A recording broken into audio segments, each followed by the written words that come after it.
I'm going to call the order, the regular meeting of the Alexander County Board of Commissioners for November 18th, 2013. The invocation is going to be done by Vice Chairman Larry Yoder, and the Pledge of Allegiance is by Commissioner Ryan Mayberry. If you would please stand. Y'all would bow. I'd like for you, if you don't mind, just take a moment of silence there for those folks in Illinois, Indiana, Ohio, Michigan they were severely struck yesterday with the tornadoes that hit, several deaths, and also the folks in the Philippines. The folks in the Philippines, it's totally devastation. I've never seen such devastation in a long time that came from a horrific storm that hit that area. So I'd like for you to take a moment of silence for those folks, please.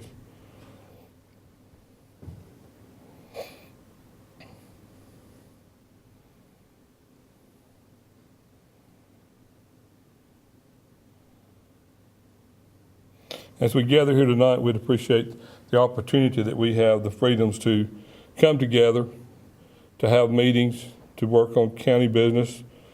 Lord, we'd ask that you would be with the state, our federal and our local leaders, with our military personnel. And we'd ask that if you would at this time to bring your blessings upon those folks in the Philippines, Ohio, Indiana, Michigan, Illinois, that have been so afflicted by severe storms. Be with them, show them the patience and the guidance that you would wish for them to have. Be with everyone that they would find some type of peace and harmony through those storms that they have already been through. We'd ask that you'd be with our military personnel, both at home and abroad, and be with each one of us here tonight as we have gathered. We ask that in thy name. Amen. Good. Attention, salute, pledge.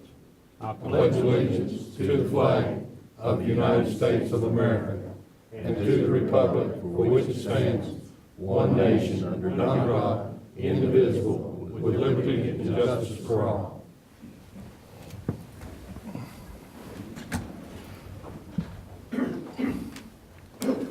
It's always a pleasure when we have special recognition, and it's also a pleasure when we have special recognition for a special person. So Judy Moose is going to do the presentation to a young lady, Linda Mundy.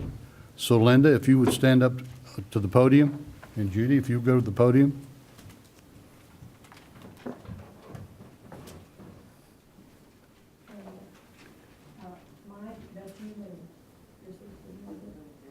Judy, you want to step to the microphone so everybody at home can hear you? I'd like for my board to come up too, and Judy and all of them. Okay, If you don't that's what you want. Yeah. She wants her board to come up and stand with her. Judy. She's going to get a picture.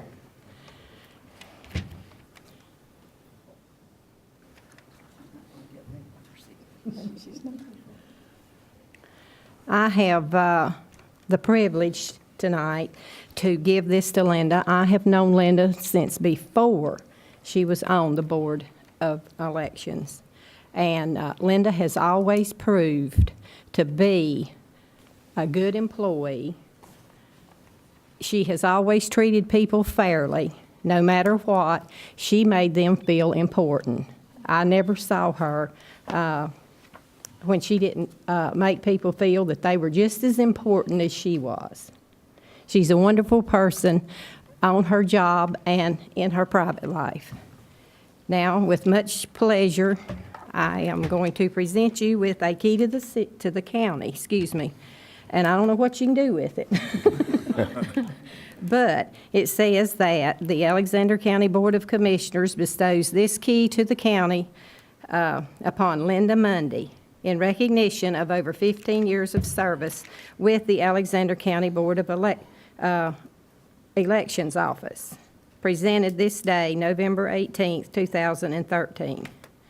And I know that even though she's retired, Linda Mundy is just moving on to something bigger and better, and there's going to be more people privileged to her work. I know 3 little girls, for instance, down in Stony Point, well, several little girls, that thinks that she's great. Her church, she's a powerhouse in her church. And I wish you the best, you and Mike. You're going to take off on a new adventure. He's retiring too. And believe me, this is going to be a jubilee. Thank you so Okay. much. Thank you all. Linda, do you have anything you want to say? I told Rick French I'm as nervous tonight as I was the first day I walked into the Board of Elections office. But I want to thank you all. It has been a privilege to serve the people of Alexander County. I'm going to miss everybody. Thank you. Thank you. And And they'll miss you, Linda. Mr. Chairman, I can tell she's sincere when she said she's going to miss us because she's having trouble getting it out. But since you and Mike are retiring, we got plenty of things we can set up for you to do. Give me To ma- 6 months and to- I may be back. To make it gradual for you. And, of course, Linda in the election office and the staff, it's not just Linda, but staff. they are the nicest group of people. And I have been in there during election times, one-stop voting and so on, when you'd think they'd be screaming and throwing things, and they're just as nice and polite and organized, coordinated, and we do appreciate the job you've done and the job your staff has done. Thank you. And I want to say one other thing. I have been so blessed with good board members, and they will never know how much I appreciate them, love them. Thank you very much. Now, speaking of board members, Nancy Sharp, would you like to say a few words? It's hard to follow Linda, but I would like to say, I think she's probably the best director in North Carolina. And we certainly will miss her. She has trained the staff well, and they'll do a super job. Judy's going to step into some big shoes. She's going to do a great job. She I know is. she is. Well, She is. I'll add one thing to what Commissioner Robertson said. I never went into the office, your office, that any of your staff didn't treat me with respect and with speed and knowledge. And if they didn't know the answer, including yourself, they found the answer post haste. And so I really, really appreciate the work ethic that you instilled and modeled for your staff. And thank you for your service. Thank you. Thank you very much. Well, you was going to say something, didn't you?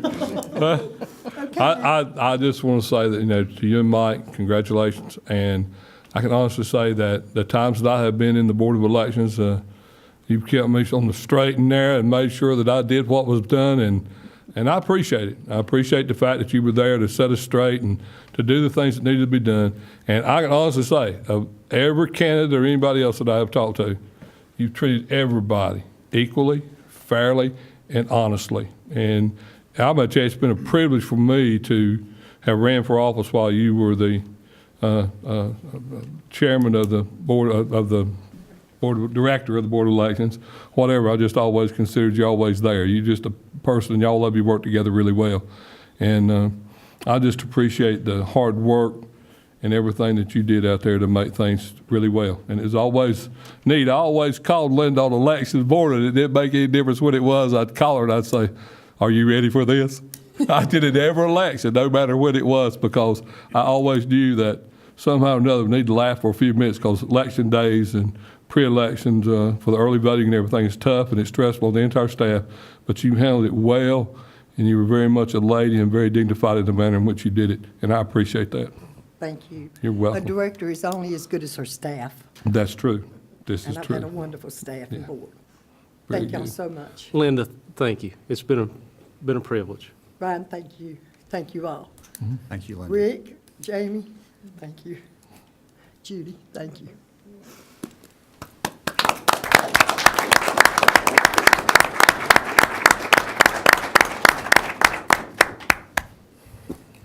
The next item on the agenda is the commissioner's report. Does any commissioner have any comments or anything they'd like to present or to say?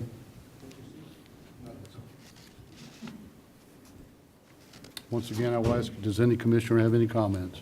Well, I would like to say that during the Veterans Day on the Charter Channel, I enjoyed so much seeing the videos of the veterans interviewed, and my 89-year-old mother sat there on Sunday and watched all day with me. We saw several people that she knows, and she kept saying during the whole thing, she said, well, my boyfriend's going to be on there next.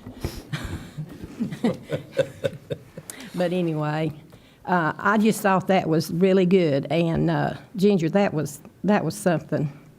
I appreciate you doing that.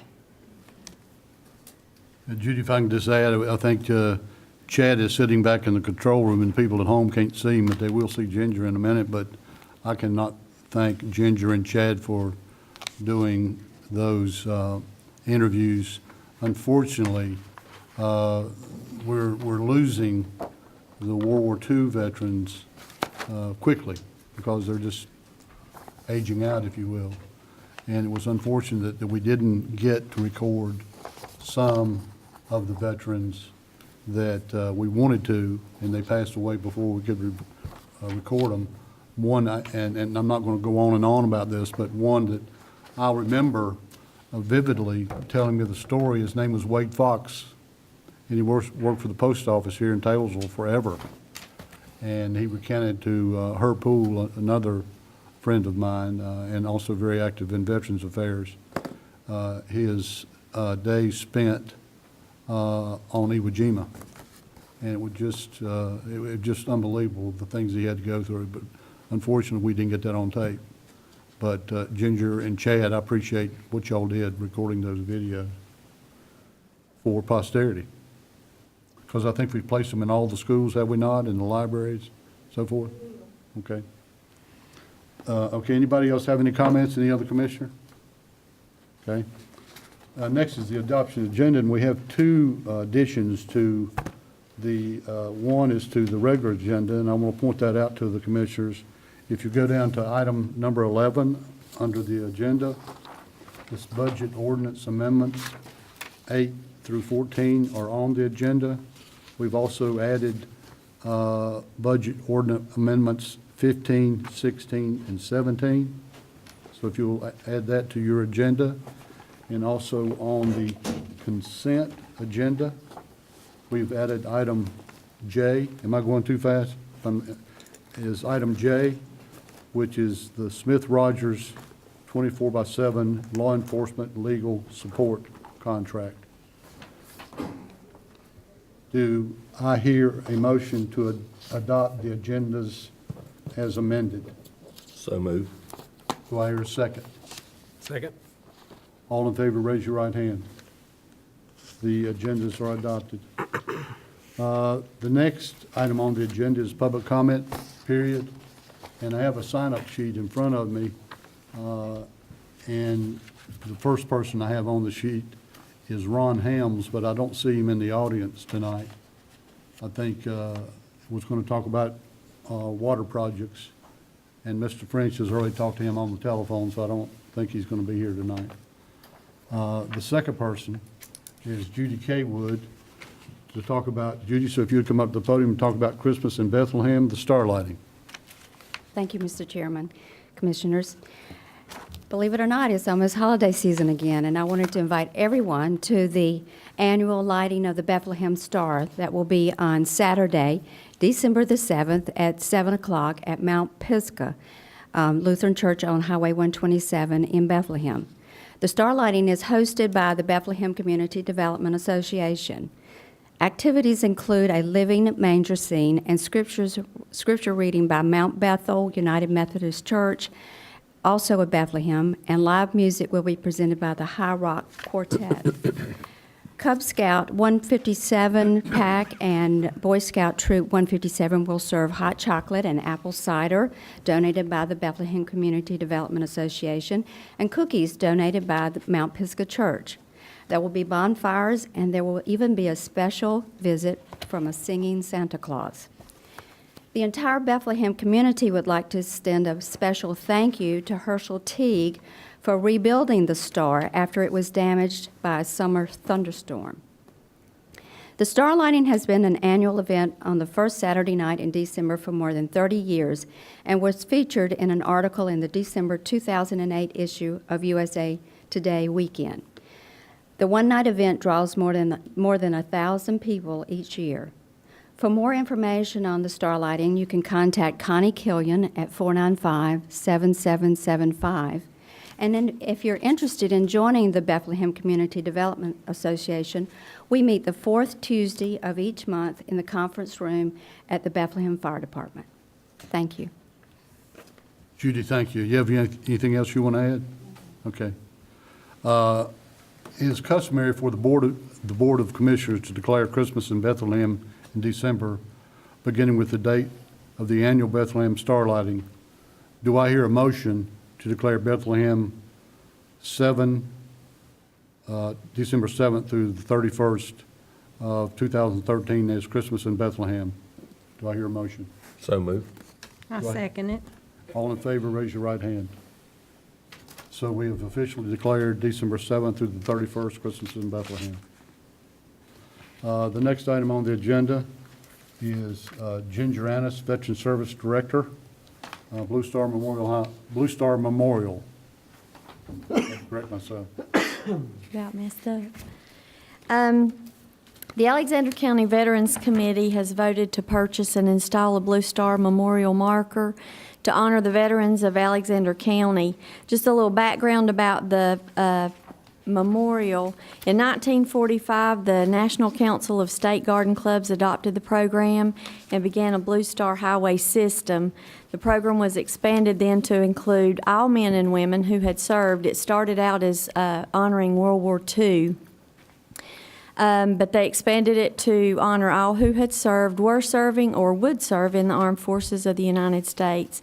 Memorial markers and byway markers were also added to the highway marker program, and they're to be used at locations such as national cemeteries, parks, veterans facilities, and gardens.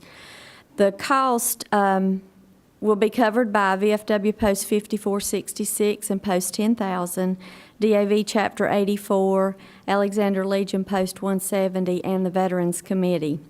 There will be no cost at all to the county. The proposed location will be on the courthouse square in the grassy area beside the courthouse off of Main Street.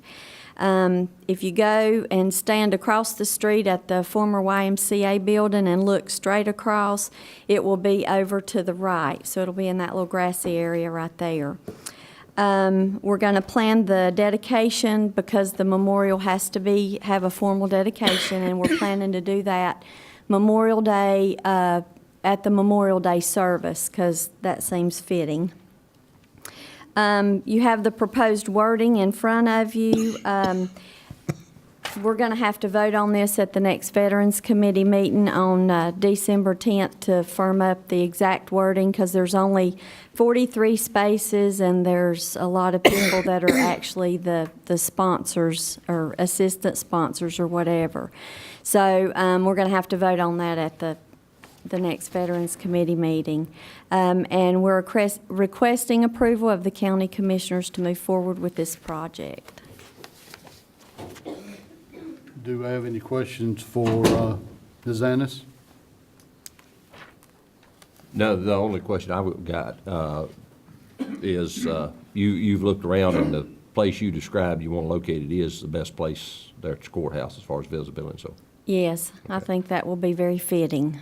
Mr. Chairman, I make a motion we approve the installation of the Blue Star Memorial at the courthouse grounds as outlined in the presentation. Thank you. Do I have a second? Second? All in favor, Judy's not here, but all in favor, raise your right hand. Consider it approved. Okay. Ms. Annis, thank you very much. Thank you. And I do have one more thing, if I can. The VA clinic will be at the Senior Center this Thursday, the 21st, from 10 to 12:30, and we'll be giving free flu shots to veterans. You have to have a DD-214, a veteran's ID card or something like that, but they will also be signing folks up for VA health care, or to sign up for VA health care, they can come to me too. Okay? If I just may add a clarification for those who are not veterans, your DD-214 is a copy of your discharge papers, so that's kind of your ticket to get involved in any kind of veteran services. That's And go correct. through Ginger for that. Right. Thank you, Ginger. Thank you. The next item on the agenda is item number 3, which is the EIN Economic Indicator Newsletter, and it's going to be presented by Taylor Delegar with the Western Piedmont Council of Governments. So Taylor, if you'll come up to the podium, please. All right. Thank you very much. I appreciate the board inviting me to come up and talk a little bit this evening about some of the economic and demographic trends going on in Alexander County. So we'll go ahead and get started with the slideshow, and Chad's going to help with this, and I appreciate his help getting the setup together for the meeting tonight. So if we go to the next slide, first we'll look at some of the population trends in Alexander County. Next slide. All right, here's a slide, and I think the board saw this maybe a year or two ago, but we're going to kind of start with past trends and then try to look at some future projections of population in Alexander County. So you look at the graph in front of you, in 1960, the county had about 15,600 residents. Over the past 50 years, the population of the county's more than doubled. The 2010 census count was 37,198. You can kind of look at the trends for individual decades. If you'll notice, during the 60s, pretty fast growth from 15 to 19,000. 1970s, county went from 19.4 to just under 25,000. 1980s growth slowed a little bit, most likely due to the economic recessions during the 1980s, so it went from 25 to 27,544. 1990s, the growth rate picked up again. The county increased by about 6,000 residents to 33,603. In the last decade, growth slowed again from 33,600 to 37,198. So as you can see, in the last 50 years, there's been a overall pretty steady upward trend in population. But what we're going to do, we're going to look at a projection from the state demographer, and we're going to see how that is different from the past trend. So if we go to the next slide, you see a really different trend. You have the 2010 estimate, or 2010 census, 37,198. If you look at the projection for 2013, very little change, virtually none, 37,209. If we go out the next 15, 20 years, you'll actually notice that the state demographer has the county's population falling a little bit from 37,209 to a 2030 projection of 35,825. Now, why is the demographer showing this projection? And we'll get into some of the reasons why. If you go to the next slide, it really has to do with age groups and the trends in those age groups over the next 20 years. Again, we're going to look at the last decade, and then we'll project the next 2 decades. So what you have here is a chart showing different age groups from under 5 years old all the way to 85 and over. And looking at the trend for the past 10 years, you see 2 trends here. One is the growth rate, particularly in persons 45 and older, particularly in the 55 to 59 and the 60 to 64 group. Those are the baby boomers. And the baby boomers were born right after World War II through the 1950s. They are currently in their 50s and 60s now. Some of them are reaching retirement age. And you can see where that bulge is in the population, where we have up to a 60% growth in some of those groups. At the same time, if you look at the trend in 20 to 24 and 25 to 34 and 35 to 44-year-olds, you'll see a population decrease in those groups. Now, part of that is because the baby boomers have aged out of those groups, and there wasn't as many younger persons to replace them. It's also possible that with the last couple economic recessions we've had, that some people have left the county and the Hickory region to seek employment opportunities elsewhere. And that impact is going to trickle through the next 20 years. So if we look at the next slide. Before you leave that slide, how does that compare with the Unifor area?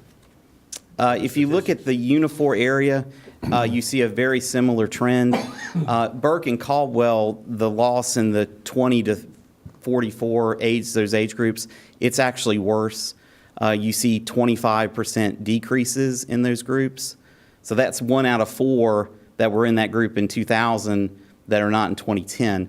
If you compare it to Catawba County, it's actually fairly similar. They have about a 10 to 15% decline, and that's the results that Alexander County had. I have one question also, if you don't mind. Is it also because couples of childbearing age are having fewer children than they did 10, 20 years ago? Yes, and that's going to be a big factor going forward.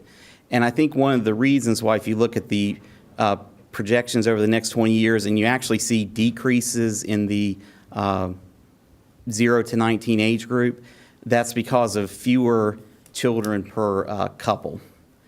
And because there's fewer children, plus the baby boomers getting older, and some of them are going to be passing away in the next 20 years, those two factors would lead to a slow population decrease. Again, if we compare it, in fact, you can bring up the next slide. If you compare this chart to the other Hickory Metro counties, you would see a similar trend. Burke and Caldwell, their trend will look almost exactly like this.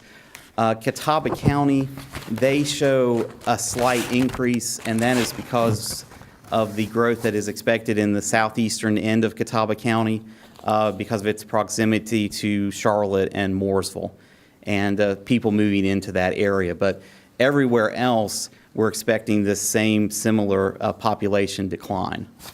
Now, I have to emphasize this is a projection. And when you get out 10, 20 years, it gets a little fuzzier. How would this population trend be different than what they're showing today? If we see more job growth in the region, in the county over the next 20 years, we would expect more people to move in for those job opportunities, kind of like what happened in the 1990s. That would tend to bring the population numbers up because how the region is going to grow in the next 20 years is through job growth and opportunities. Or if we start fracking oil underneath the ground of Alexander County. But not to be facetious, what is stark as far as the numbers are concerned, if you look at the age groups starting at 65 to 74, 75 to 84, 85 years and over, it is really, if the trend continues, it's really going to put a burden on Department of Social Services and the Senior Center and healthcare and all those facilities. It's kind of scary to look at. Yeah, definitely the age trend that you see is going to impact those groups, DSS, public health, veterans as well, that we just saw a presentation about earlier. And how is this decrease in younger groups going to affect the county as well with the decrease in the 0 to 19 population? So that has impacts on county services as well. Any other questions about the age group demographics and projections? When you were putting this together, our area, and you mentioned Burke and Caldwell and Catawba, we're all experiencing the same thing. Some of it was triggered by the furniture and textile industries leaving our area, and people had to move to find jobs. If you look back, this is based on 2000 to 2010 graphics.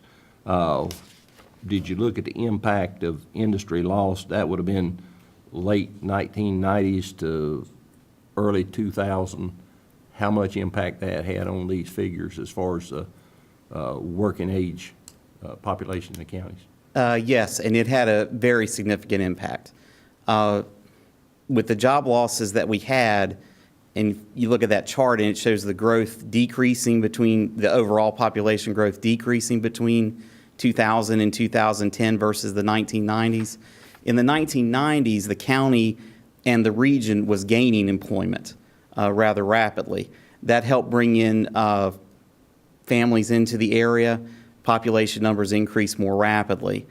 You look at the population decreases that occurred in both the recessions between 2000 and 2010, that definitely had a slowdown in economic growth and population growth. Those impacts of those people that left the region, we're going to be feeling that for years to come. That's going to be a challenge for the region to overcome that because once those families and people leave, it's very hard to get them to come back. A figure that I've read, that the area, the Unifor area, has lost, since they started losing furniture jobs, something in the neighborhood of 25,000. Is that figure strike a chord with you, or is it more than that? The total job loss in the region has actually been more than that. It's been around 47,000 in the region since 2000. We peaked around 186, and when we're saying region, that's the Unifor County, so Alexander, Burke, Caldwell, and Catawba counties. In 2000, there was around 186,000 jobs, and currently for the region, it's around 138, 139,000. So that's a huge job loss. That's more than 1 in 4 jobs. And that sort of dramatic job loss is going to affect your population numbers.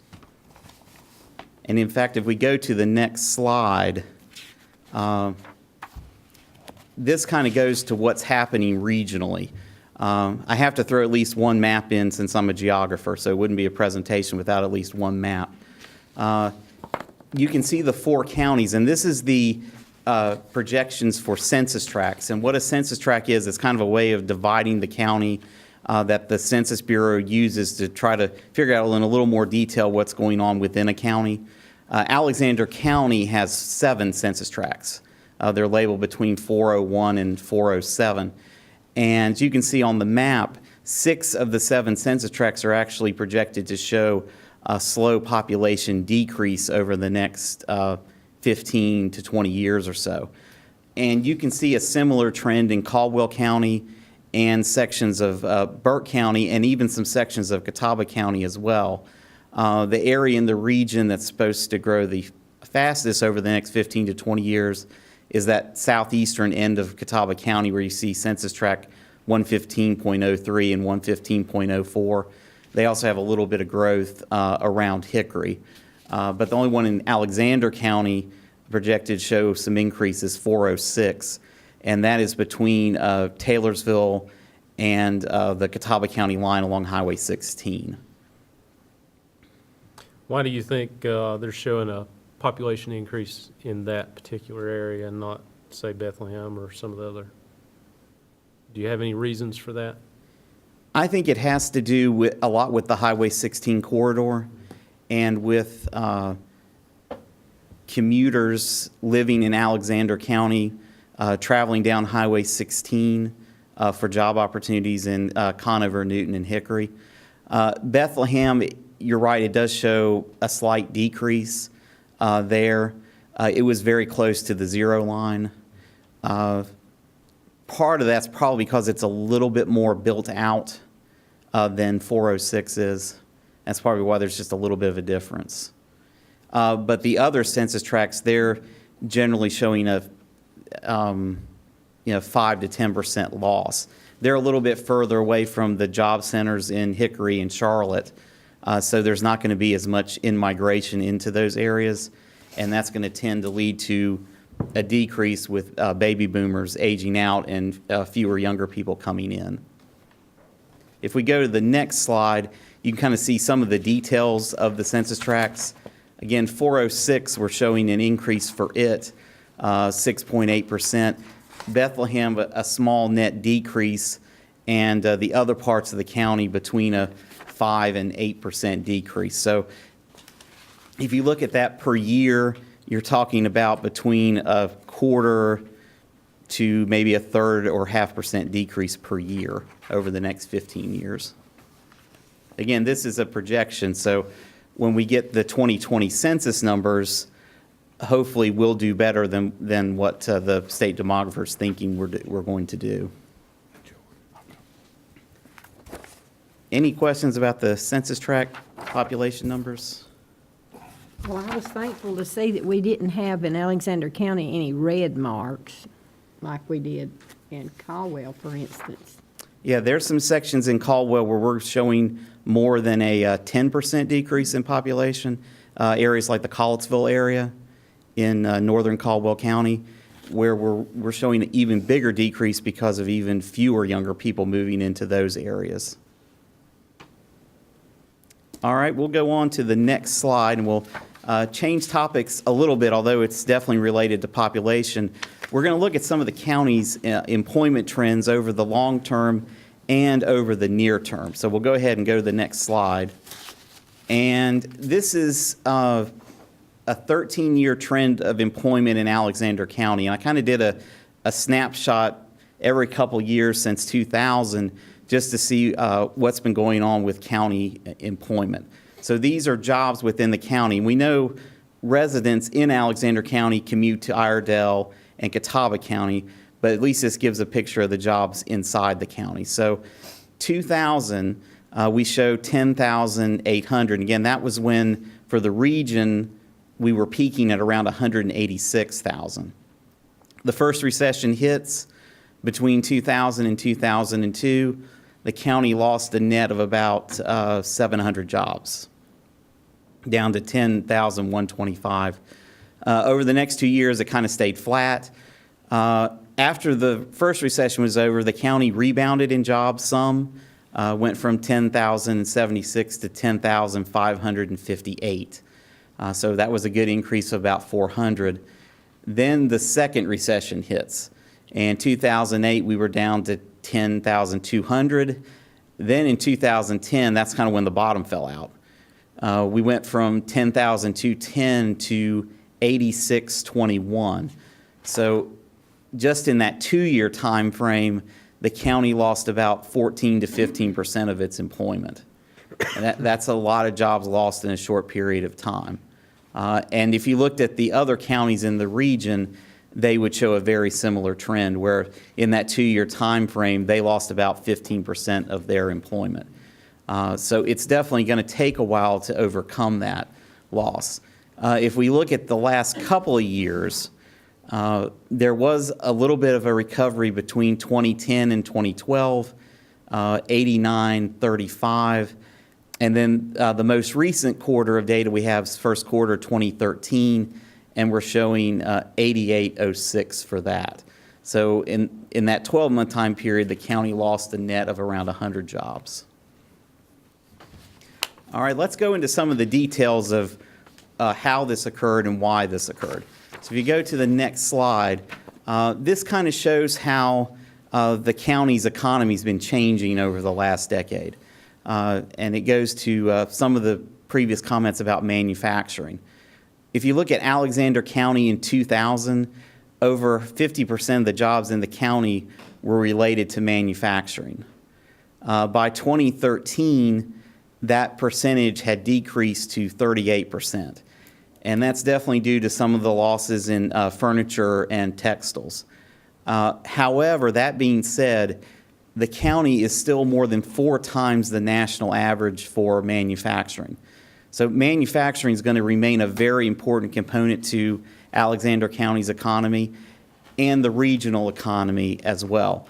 If you looked at this for the region, you would see a similar result, although there's more services in the other counties than in Alexander.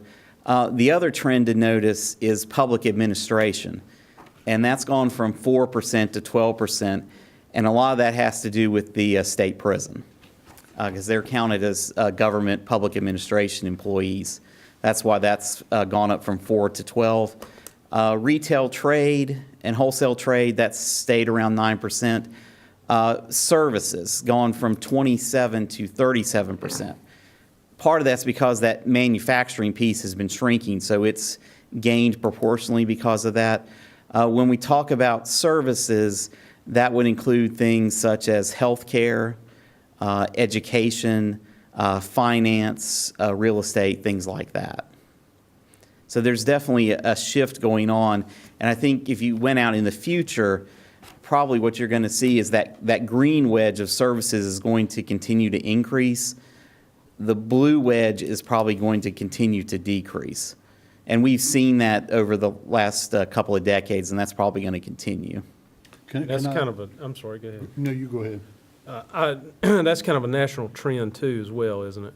Yes. National and regional.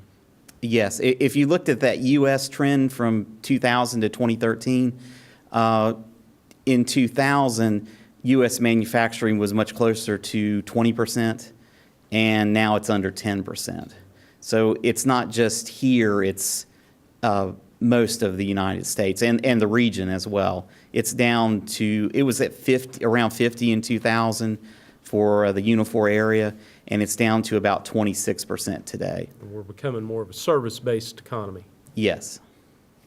I was just going to ask, would a gentleman or lady that has a home repair business that employs one or two people, would they fall in the services category? Yes.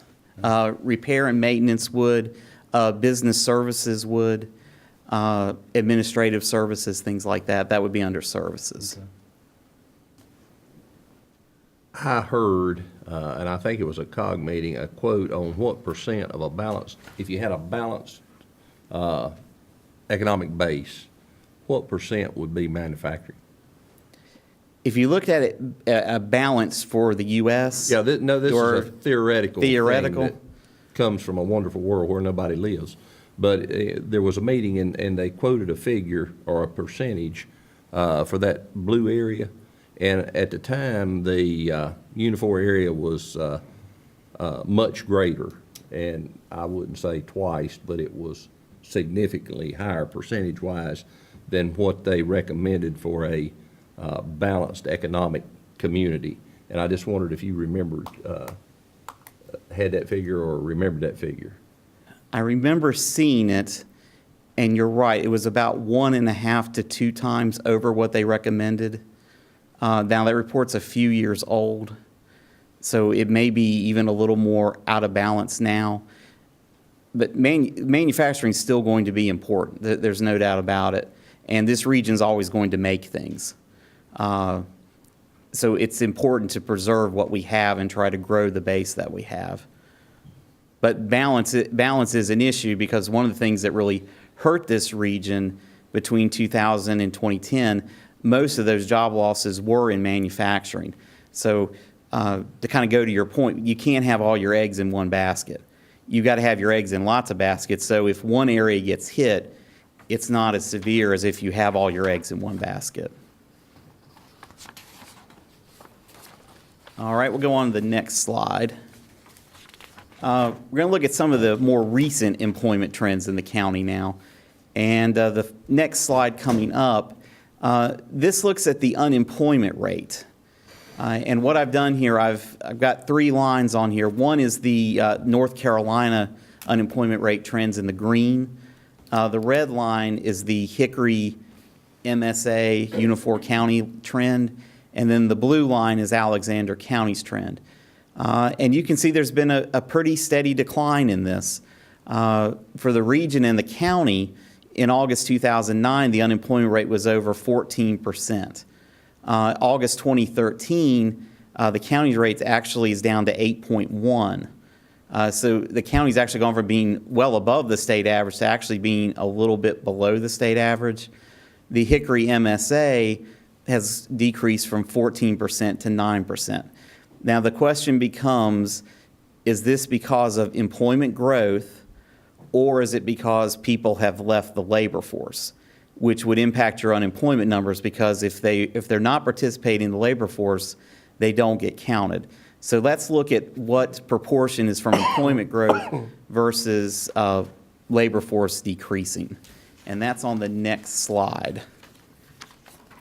This is Alexander County employed workers and labor force over the past 4 years. And you can kind of see it goes up and down a little bit. But in general, if we look at the county's labor force, in August 2010, it was 18,211. It increased a little bit from August 2009.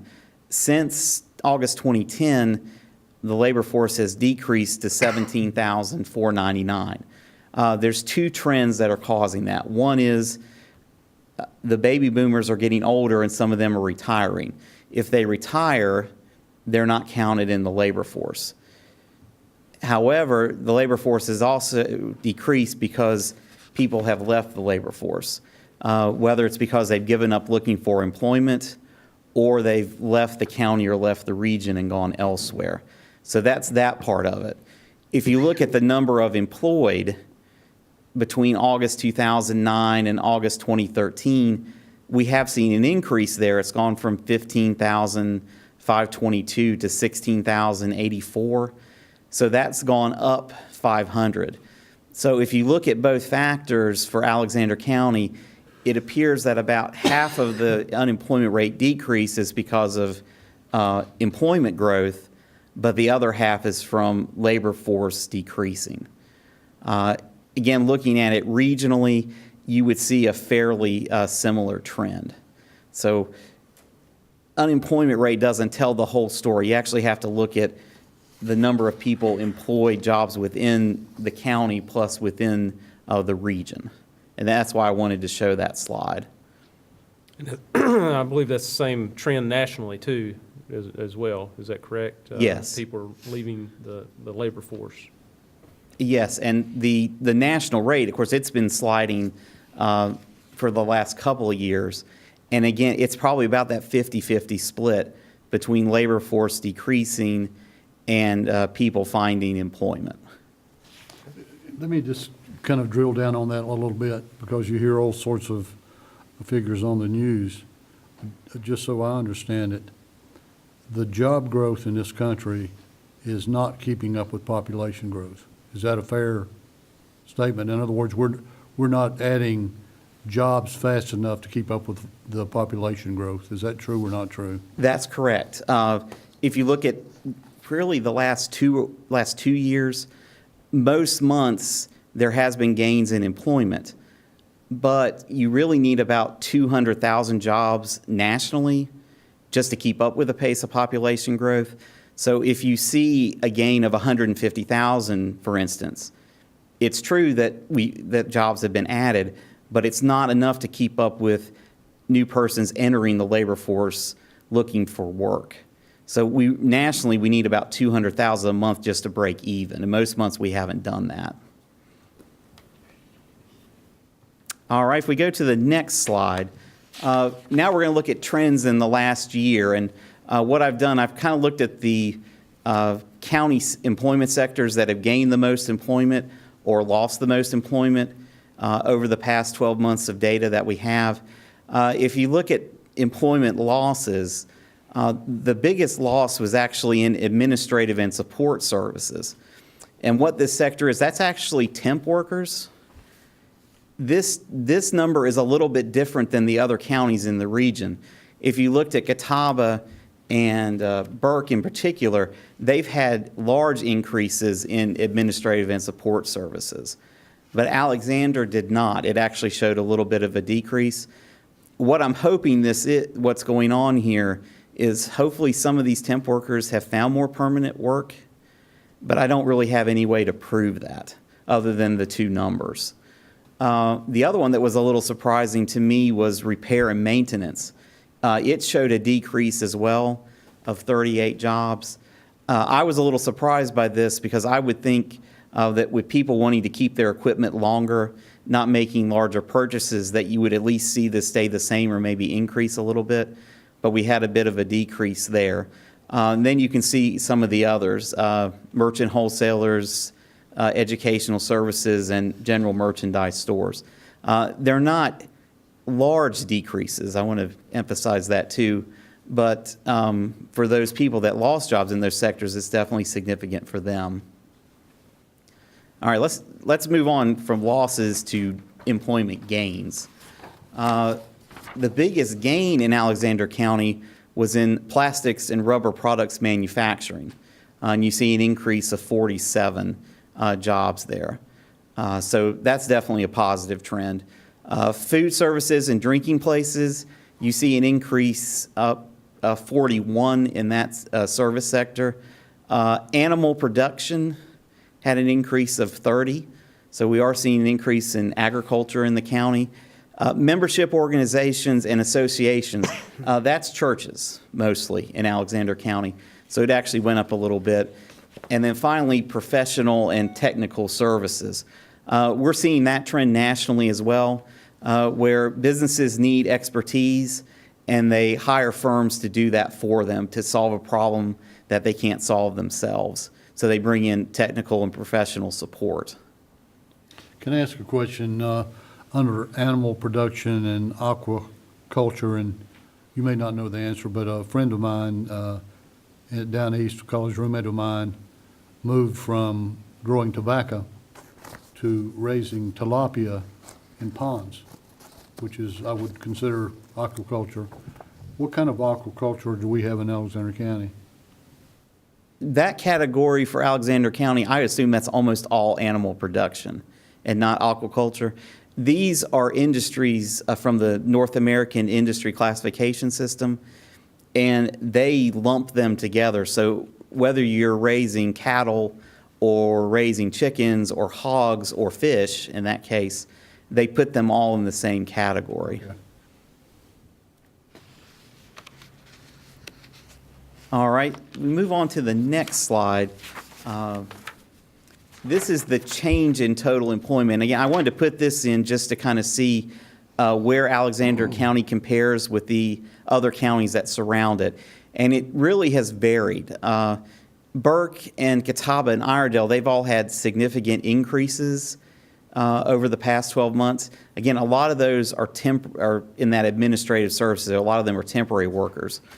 Not all of it is, though. Some of it is service-related in restaurants and a little bit in healthcare and the professional and technical services.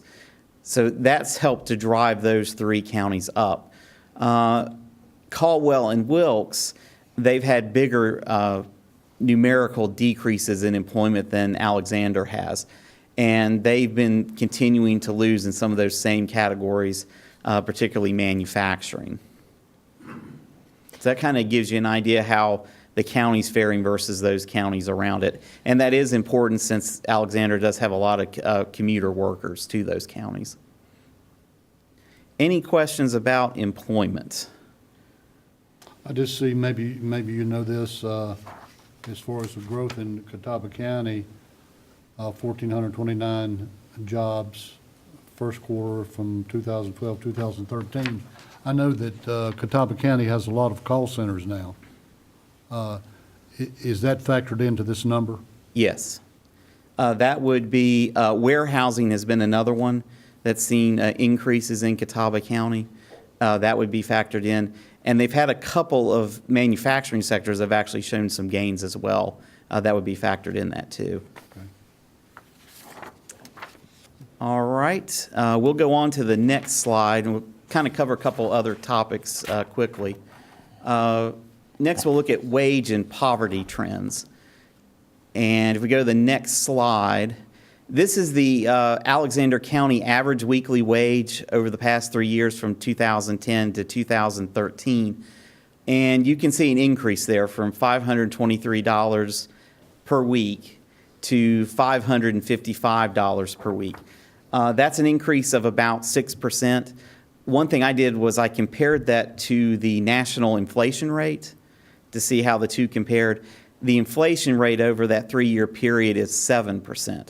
So it's just a little bit under the inflation rate.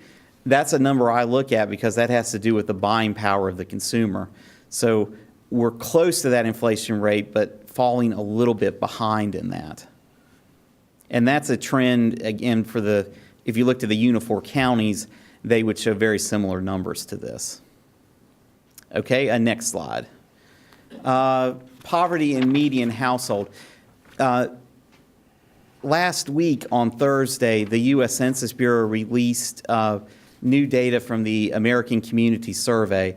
Basically, that replaces the old census long form from 2000. The latest data set for Alexander County covers 2010 to 2012. They survey over 3 years and then report the results. So what I wanted to do on this slide was to look at the previous 3 years versus the past 3 years so there's no overlap in the data. If you look at the poverty persons below poverty, and that should say level, not rate, it's gone up from 5,327 to 7,000, and that's an increase of 1,700 residents that would be considered poverty level or lower. To give you a perspective of what that is, for a family of four, that would be between $23,000 and $24,000 a year household income. So that's definitely increased. The poverty rate has gone from 14.6% to 19.4%. So that's a gain of about 5 percentage points. So in Alexander County, according to the last survey, we have about 1 in 5 households that are at or below the poverty level. For children, the rate is even higher. Under 18, see an increase of 894 persons up to 2,471. The poverty rate for children in Alexander County has increased to 30%. That's 3 in 10 children in the county living at or below the poverty level. And the median household income, you can see that's decreased as well. Again, this is following a national trend as far as an increase in the poverty rate, but I do think that's important to point out as well because that's putting additional stress on not only DSS and public health, but also the nonprofits in the county as well. What is the median household income poverty level? For a family of four, the median household income you see on the slide, that's for all sizes of households. They could have 2, 3, 4, 5 in it. But if you took it for four, a family of four, it's approximately between $23,000 and $24,000.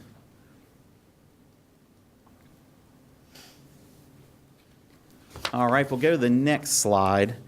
Let's talk a little bit about retail sales trends. And this was in the last issue of the Economic Indicators newsletter. I point out just a couple of highlights. Before you go to that, I just want to point out one thing that I just looked at. I went back to the Alexander County employment, first quarter 2000 to 2013. 2008, we had 10,210 people employed. 2013, that's dropped to 8,806. And so you've got, roughly 1,400 people less that are more unemployed people, 1,400 more unemployed people than in 2008. So that, roughly lines up with an increase of 1,700 people that are below the poverty rate. So when you have unemployment, you're going to have more people in poverty. That's right. And there's definitely a direct correlation to that. More people lose their jobs, you're going to expect the poverty rate to increase. And we've definitely seen that both in the county and in the region, too. They would have very similar numbers to this. And I think the national average is about $2,400 less median household income. Am I correct in that? Yes. And Alexander County's was very similar, loss of about 2366. 6, yeah. Very similar. Okay, thank you. Sorry to interrupt. Oh, that's fine. Here's the the retail sales trends. These are estimates that we get from the North Carolina Department of Commerce, but I wanted to show the 4-year trend. And again, you can see how the recession affected those numbers. 2008 to 2010, Alexander retail sales fell from $224.6 million to $174.4 million. And that matches well with the poverty numbers from the previous slide, the decrease in median household income, and the job losses. There's definitely a relationship there. 2010 to 2012, it's actually recovered a little bit, back up to $205 million is the latest estimate. We'll see what happens in 2013 with that trend. We're still trying to get back to the 2008 level. Do you have at your disposal or in your memory what it looked like prior to 2008, around 2000, 2005? Do you recall at all? Yes, if we look at the longer trend, during the 90s, it was steadily increasing. The first recession hit 2000, 2002. we saw a decrease, kind of like those job numbers. Pretty much follow step hand in hand with that. After 2002, it actually started to slowly increase again. It kind of peaked around 2006, 2007. Then we saw it decrease again to 2010. And then the last couple years, it slowly has edged up. But it hasn't recovered from the 08 level yet. All right, we go to the next slide. I did want to point this out. This is Hickory metro area retail surplus or leakage. You can kind of see how the other three counties have retail leakages. Catawba County has a retail surplus. I'm sure this isn't too surprising with Hickory being a retail center with its shopping, restaurants, that sort of thing. I will point out, however, if I looked at this a few years ago, that Catawba County surplus has actually started to decrease. And I think part of the reason for that is because the counties surrounding Catawba have more restaurant and retail choices than they did 4 or 5 years ago. And that's actually helping to shrink that surplus down a little bit. Plus, residents of southeastern Catawba County doing their shopping in Mooresville or Lincoln County or Mecklenburg County. So there still is a surplus, and it's still very significant, but it's actually been shrinking a little bit.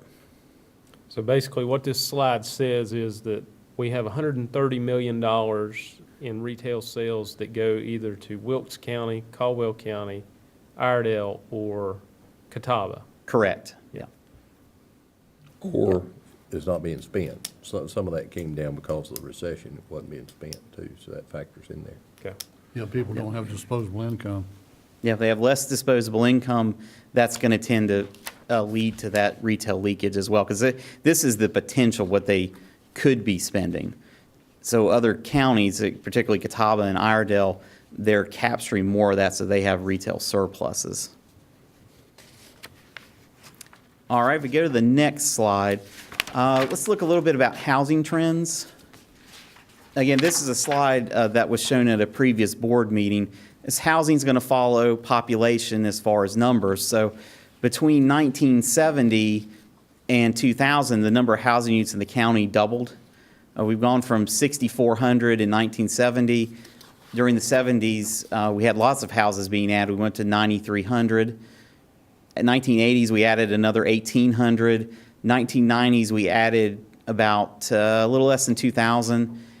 2000 to 2010, we added another 2,000. However, most of that occurred before 2007. After 2007, there's been very little housing development. If we go to the next slide. Taylor, let me just ask one question about, going back to the previous slide. Chad, if you can put it up. Does this include manufactured homes as well as constructed homes? Yes, it would include single-family site-built homes, multifamily homes, so townhouses and apartments, and manufactured housing as well. Okay. All right, if we go to the next slide, you can kind of see, and this is just single-family we're looking at here on this slide, but this is the overall housing trend. If you look at 2007, we had 162 single-family site-built permits in Alexander County. The recession hit, the housing bubble burst. That number dropped to 38 by 2010. So again, it follows the same trends: the employment losses, the loss of income, the decline in retail sales affected housing as well. Over the past few years, trend's been very flat, and between 34 and 38. January to August was the last month that I had. 28 is what we're showing for that portion of the year. I think we'll end up being above the 2012 number. I don't think we'll quite make it to the 2009 number. So you're probably going to end up with slightly up from 2012, but still significantly down from 2007 and 2008. This follows a national trend as well. Most of the Unifor counties, single-family permits have declined by 70 to 75%. And Alexander County is no exception to that. Yeah, basically, the only places that we've had growth is Raleigh, Asheville, Charlotte, have double-digit growth. We're seeing a slight increase in, Hickory, Alexander, Caldwell, Burke, but not much. And you can see that on this number. We should finish out the year a little higher than last year, but not much. Yeah, I definitely think it's going to be a while before we get back to the 08 or 07 level. That's going to take a long time because we're still deleveraging the housing market, and you have to consider the economic conditions that we're in right now, too. Well, until you have job growth, people, we're not going to see any kind of increase much. Do you have anything at all that shows available housing in the county? You're referring to vacancy rates? Right, vacancy rates, yeah. Vacancy rates. That's been an interesting trend. If you go back to that, I'm going to ask Chad again to go back to the previous slide that showed the housing numbers. Thank you.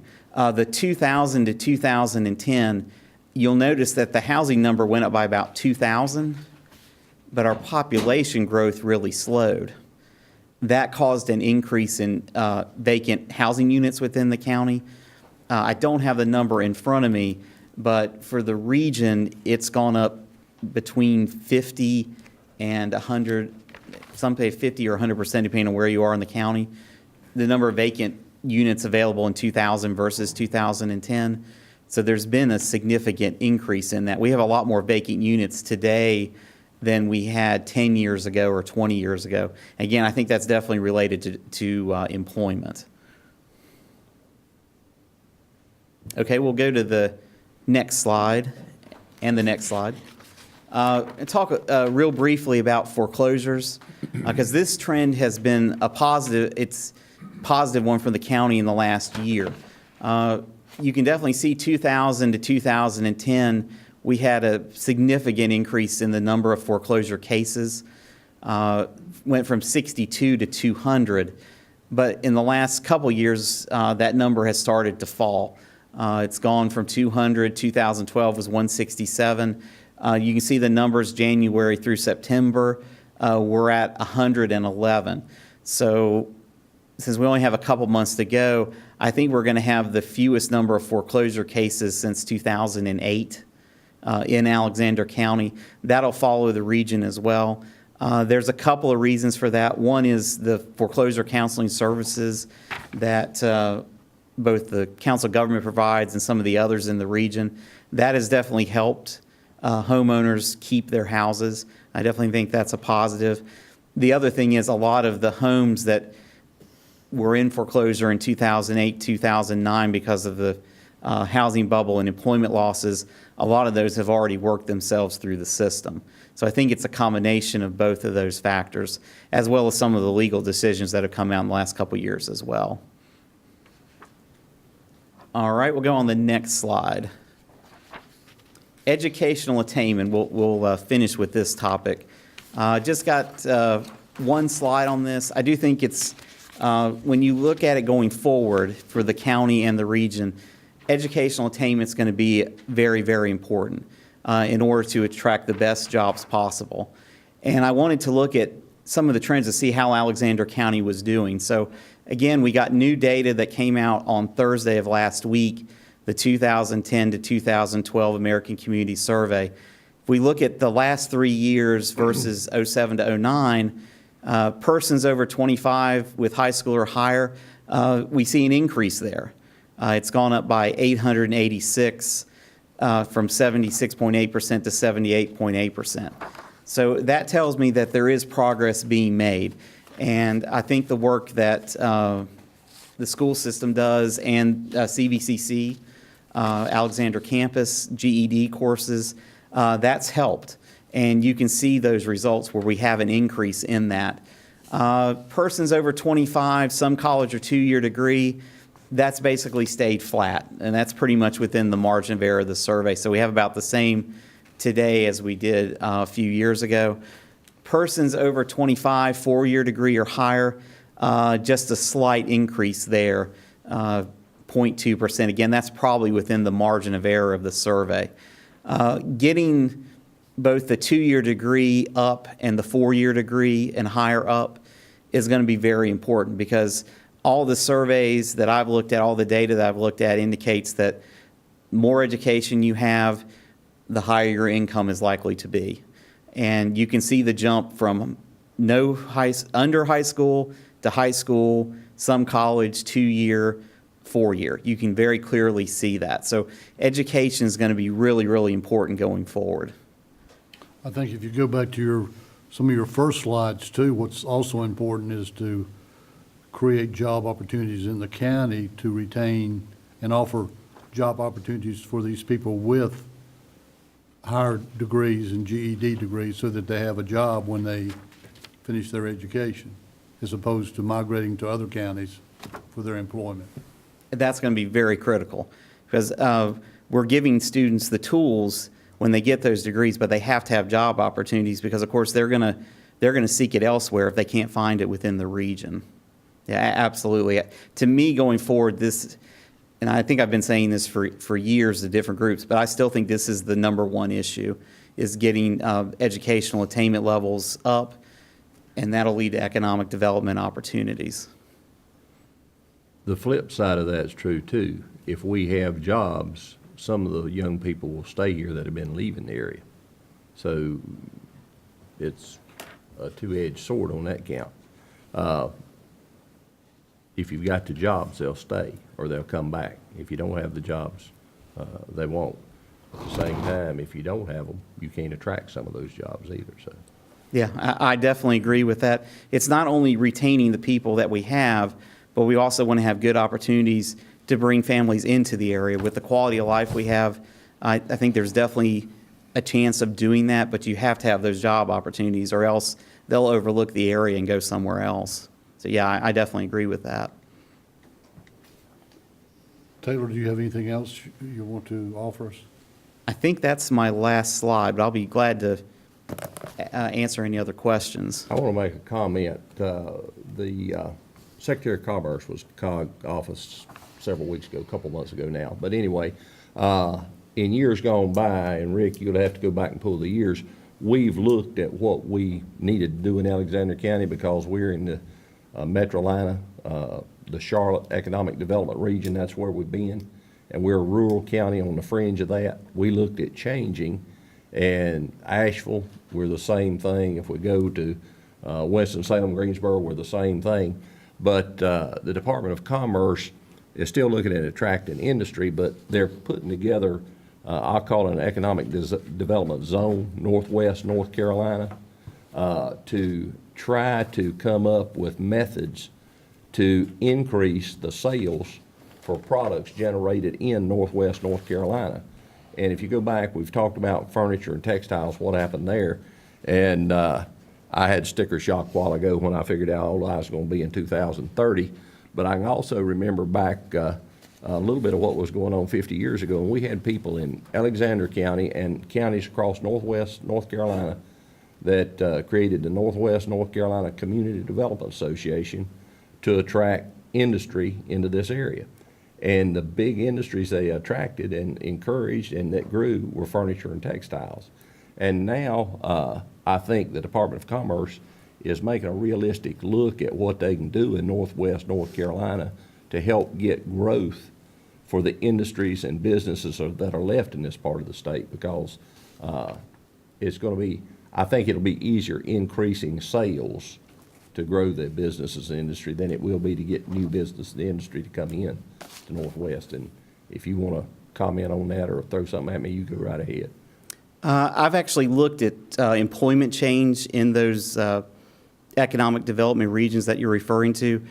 The Northwest region definitely has a need. It's lost a greater percentage of jobs than any other of those economic development regions that the state legislature has been talking about. So it definitely shows the need to bring jobs in to get manufacturing going again in the region. And I guess that's some of the topics that they were talking about. I wasn't involved in that meeting.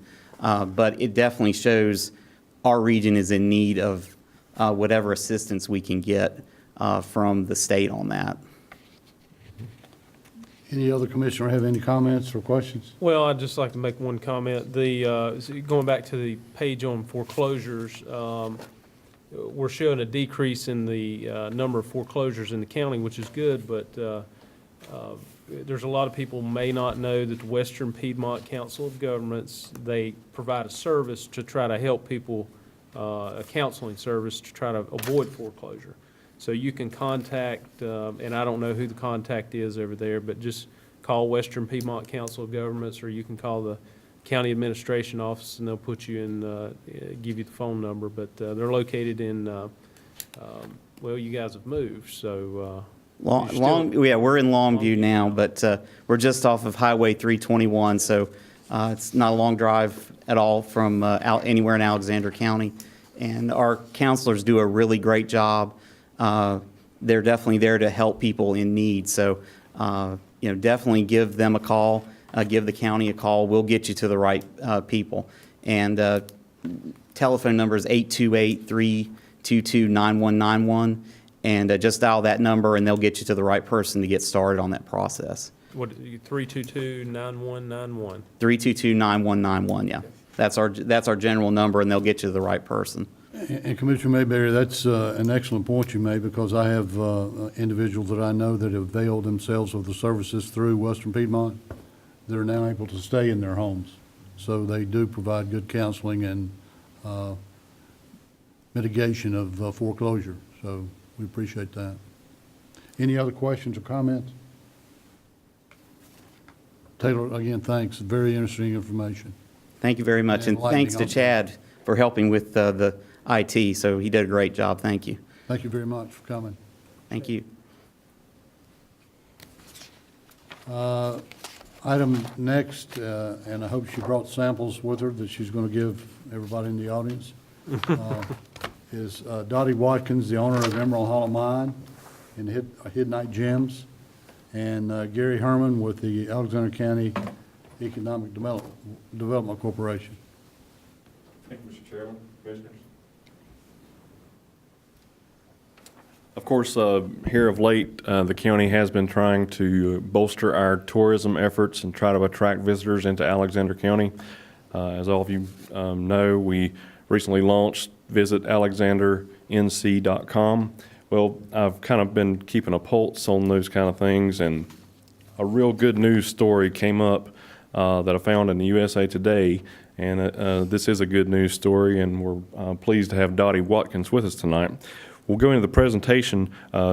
Just in short, her mine was in USA Today recently, actually on October 8th, and her mine was listed in the 10 great places to hunt for treasure. So pretty amazing that a little mine here in Alexander County has made a big name for itself. But I was talking to her earlier, and the mine has been in operation for 37 years here in Alexander County. And who knows how many thousands of people have come to our county due to Emerald Hollow Mine, whether it's a school group or a church group or just rock hounds in general. So definitely an asset. A little bit from the article, and you'll see it in the memo that I put in your packet. Her mine was included along with mines from Texas, Arkansas, Alabama, Virginia, California, Oregon, New York, and Nevada, as well as a mine in Franklin, North Carolina. So some pretty prestigious company there. The USA Today article described the Emerald Hollow Mine as follows. You can find emerald and other gems at this 70-acre site about an hour west of Winston-Salem. A $5 admission includes a bucket of ore to sluice and pick through. Those who want to be certain of a find can pay $100 for a Cutter's Choice bucket guaranteed to contain rough, facet-grade gemstones. And I hope they got all those facts right, Dottie. I'm just reading what the USA, okay, good. So again, Hidnite Gems Incorporated, Emerald Hollow Mine, is owned and operated by Miss Dottie Watkins. And of course, she's located, I guess, off Sulphur Springs Road? Or in the Sharps Township, yep. Yeah, Dottie, if you want to step up closer to Come Gary. up here and talk to commissioners a little bit. But thank you for coming tonight. We're proud to have you in the county.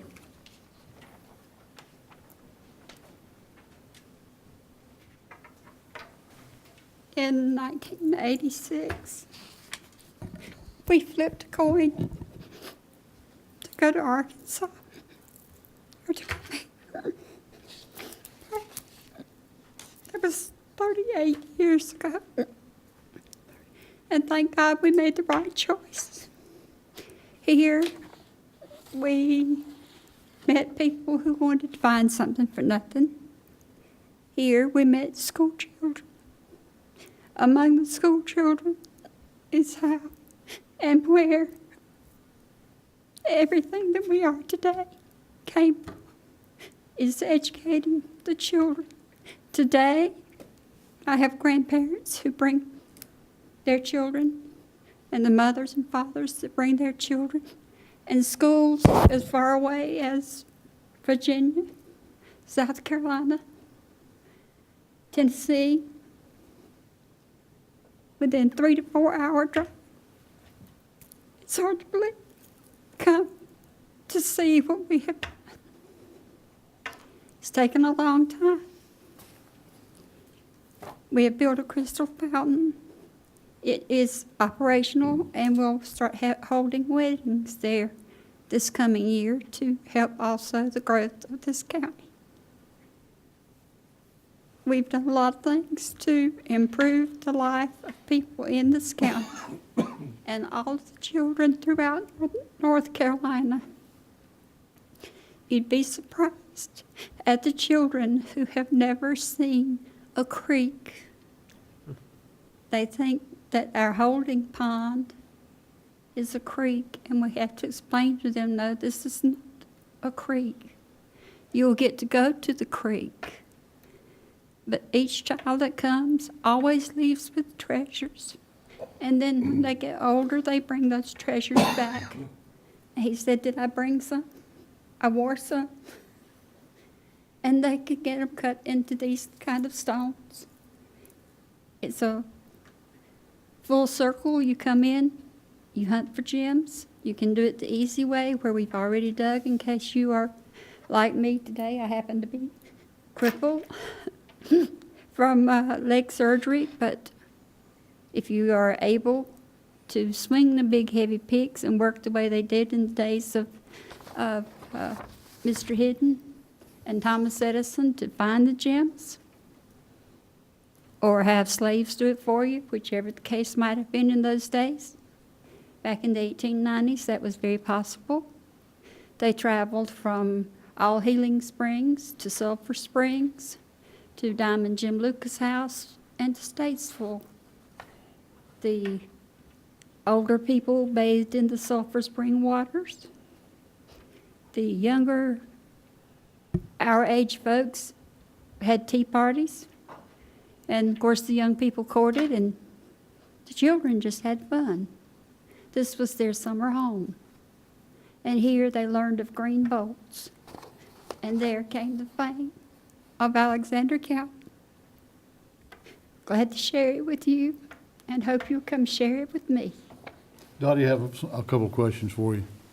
If you can just stay there on the podium, I know your leg probably hurts you a little bit. What is the largest uncut emerald that has been found at the mine? 1,686 carats, And 3/4 of a pound. was it cut? No, it is in the Museum of Natural Sciences in New York. Okay, what is the largest cut emerald that's ever found at that mine? It was 16.38. I think there's been one found larger since then by Jamie Hill, but I'm not ever sure Approximately because he doesn't show me a lot of things. approximately what was the value of that large cut emerald? Actually, the one that weighed 5.53 carats was about $3 million. Okay. And The we- 16.38, about 250,000 because it had a large flaw on one corner. Now, I understand, and you correct me if I'm wrong, and Gary, you can help me with this, but since we have the owner, there are areas, you know, if I wanted to go down there, I can buy a $5 bucket or a $100 bucket. That's correct. But if I wanted to go to the mine itself and use a pick and shovel, I'm not allowed to do that. Is that correct? Oh, yes, you are. If you want to work hard, bring your work gloves, wear your work boots, bring your blue jeans, and I'll let you work as hard as I do. And you can show me where the big ones are, right? Of course, God told me first. Okay, Just so everybody knows, God's already told me. okay. We really appreciate you coming and Gary sharing the information because it is an attraction. I run into people literally every week that don't live in this county that know about the Hiddenite Mine. I mean, I was in Myrtle Beach a few weeks ago when just having a casual conversation with the waitress. And she and her boyfriend and the lady's children had been up here a couple of years ago. Yes. To dig for emeralds, and they just happened to Google emeralds on the internet and found out about the Hiddenite Mine. That's We have a before our very website was wonderful, up. beautiful website. Yeah, www.hiddenitegems.com. And it will tell you everything about us. We link to other sites, other places that are near us for places to stay, places to eat, anything that we can do to shake hands with fellow businesses here, which people coming to us for travel and tourism brings money to the gasoline tanks, whether they get in the Stony Point area before they get to us or whether they get it here in our local area. Highway 16 has seen a lot of growth since we have been there and since the prison has moved in. That's why the growth has gone toward that section of the county. and what we really appreciate is what you do with school children. Oh, I love the school children. They are so much fun. And they've never met a rock they didn't like. And you do have to tell them that's just not a gym and you can't carry it on the bus. Thank you. And they have so much fun that the teachers have a terrible time getting them all up the hill to the bus. We have to literally go out there like this and say, okay, your teacher said, no, it's time to go. And they're we'll not ready see to you go. next year. Yeah. Well, thank you very much. And Gary, thank you too. The next item on the agenda is public hearing, conditional use permit, 13-4, Stuart Braswell, and it's Seth Harris. Thank you very much. This is conditional use 13-4, a request for a rural business for Stuart Braswell. The owners of the property are Roger and Iris Alton and Ace and Elaine Curley, who are both relatives of Mr. Braswell. Location is 650 Macedonia Church Road. It consists of a portion of 2 different tracts. The total business lot area is 0.56 acres. The project area is 3,000 square feet. That's the area to be disturbed in the construction of the new building. The new building will be 1,024 square feet. Existing land use is residential with a lawnmower repair business also on the property. All existing zoning within 100 feet is RA 20. Land uses within 100 feet include to the north, single-family residence and manufactured home. To the south, vacant property and agricultural property. To the east, manufactured homes and agricultural property. To the west, again, agricultural and single-family residence. Again, the proposal was for the expansion of an existing lawnmower repair business. Kind of as a reminder, the RA 20 zoning district does allow a rural business with conditional approval from the Board of County Commissioners. A business did exist on the subject property prior to the adoption of countywide zoning in 2001. Mr. Braswell built racing engines at the subject property until 2010 when he began his lawnmower repair business. Per our usual practice, letters were sent by first-class mail to adjoining property owners.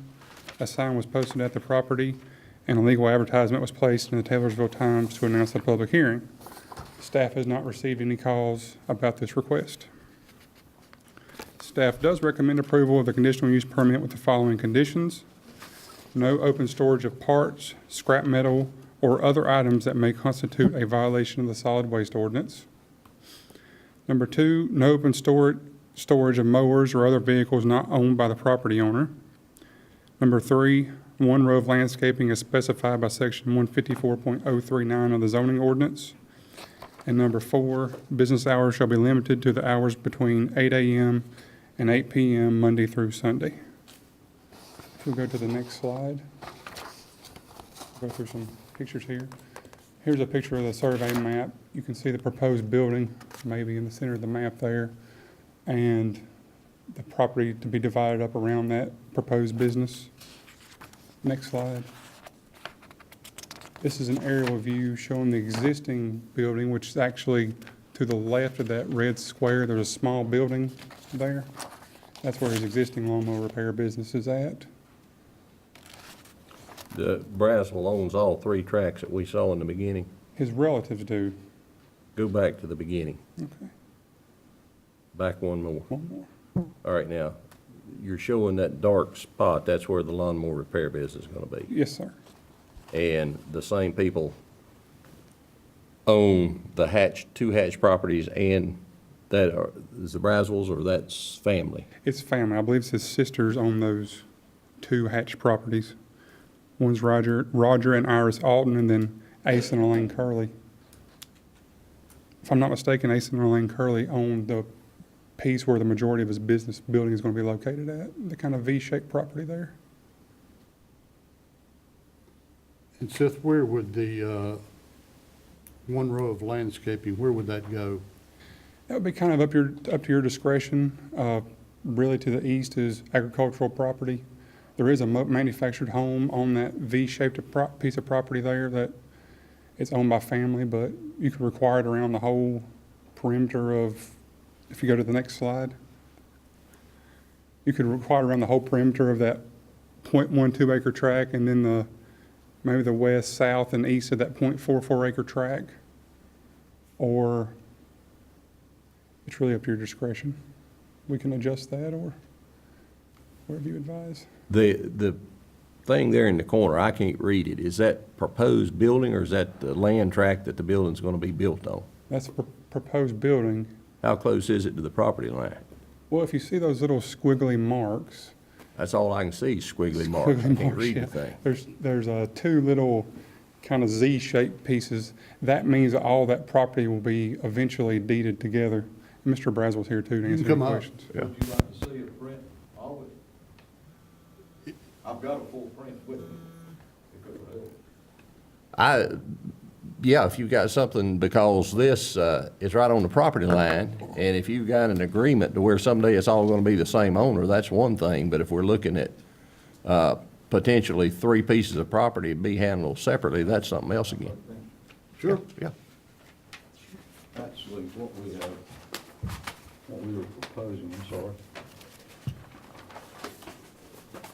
If I can keep it on the roll here.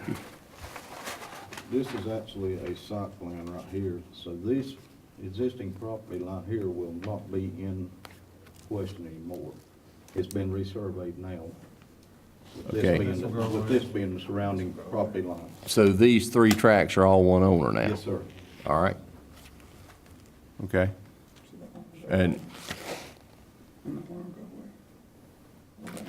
how far does that put it off of these property lines then?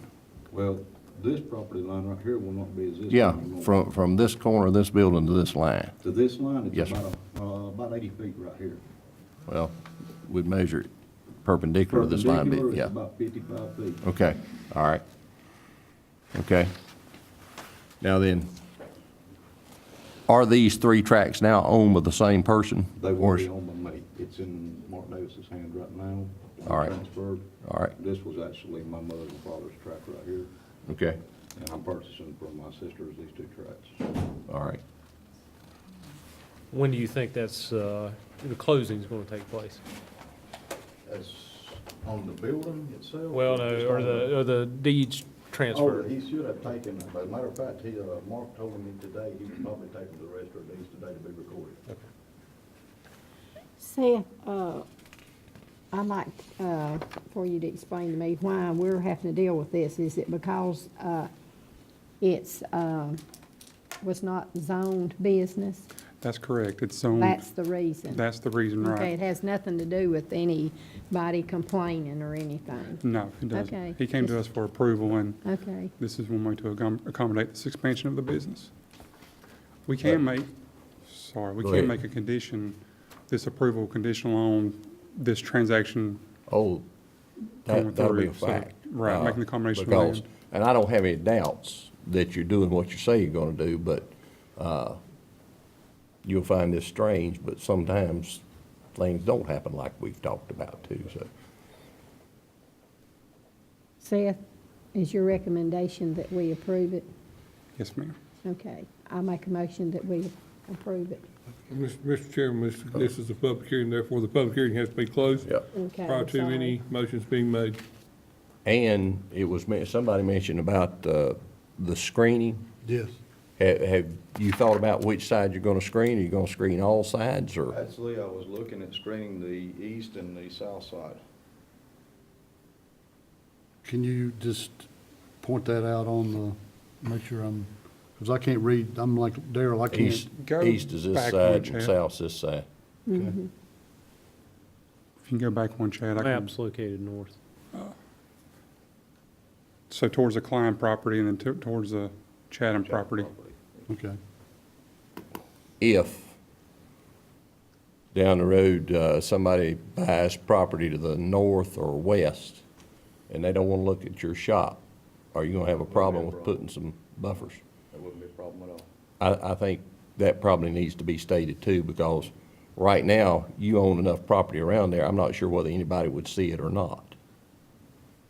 Probably never will see it. Well, I mean, it's all family, it's been in the family for Right. 75 years. right. And, we've experienced other things that weren't supposed to happen, but. I understand that. I've got one question too. Is that all you have? Yeah. Okay. The hours are between 8 AM and 8 PM, Monday through Sunday. We're closed Sunday. I was gonna say, you don't intend to operate on Sunday, do you? You've printed that wrong on this thing. You put Monday through Sunday, but on another sheet there, you have Monday, that the operating hours will be Monday through Saturday. So we'll need to scratch that Sunday off the recommendation that you made. That's the problem that he's looking at there. Yeah. But on the following page, I think it does say Monday through Saturday would be an application, I believe. Okay. I thought we could give him that flexibility in case he wanted to expand his hours in the future. Not right there at the church. We'll never, Not on never be Sunday. open on Sunday. Not on Sunday. Okay. Not where he lives. It won't happen in that We'll neighborhood. never be open on Sunday. I can about guarantee you that. I've got too many families that would. And if you want to, when you get to that point, if you want to modify that condition for landscaping to say east, south, and west, that would be, Well, we need to, Okay. yeah, include that. And also the Sunday thing, make sure that's clarified. Okay. Any other questions from any other commissioners? I make a motion that we close the public hearing. Second.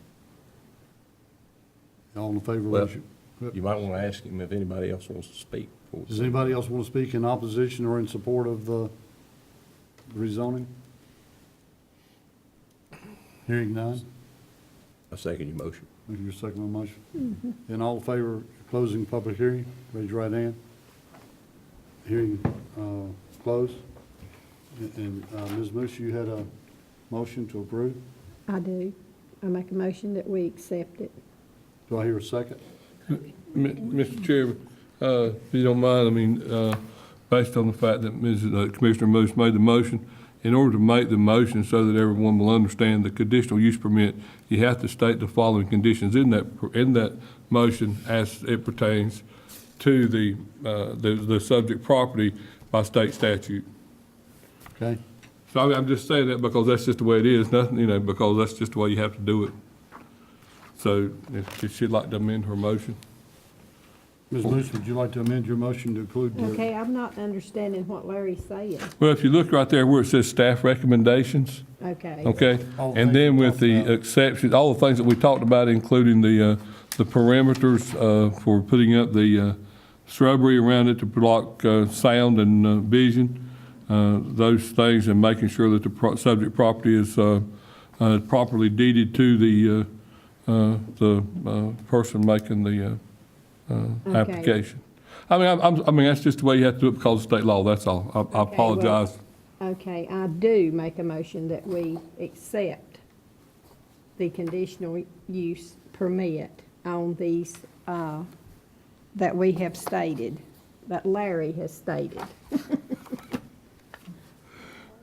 Well, and also the one that we included. And the not ones that on we have Sundays. included, and that he meet all of the requirements that we have asked him to tonight. And the fact that the land will be deeded to you and the deeds will be recorded, as you said, hopefully tomorrow. Yes. Okay. Seth, if you would check on that to see when the recording is done to make sure that that's done. I will, yes, All sir. right. Now Seth had read the 4 items that were stated in our packet, which that is the motion, Yes. with the exception that Sunday is struck and Saturday's put in there in number 4. Correct. Correct. It's subject to the land sale. It won't go into effect until all the property is transferred, as we've discussed. That's correct. And a provision for screening as required on all 4 sides if necessary. Correct. Right now, it would be on the south and west, or is that correct? South and west? South and east. South and east. Yeah, South said and east, yeah. Currently south and east, but on west and north if required. Yes. So is everybody clear on that? Yes. Okay. Do I hear a second to? I'll second it. Thank you very much. You, All in favor, raise your right hand. The rezoning has been approved with those conditions.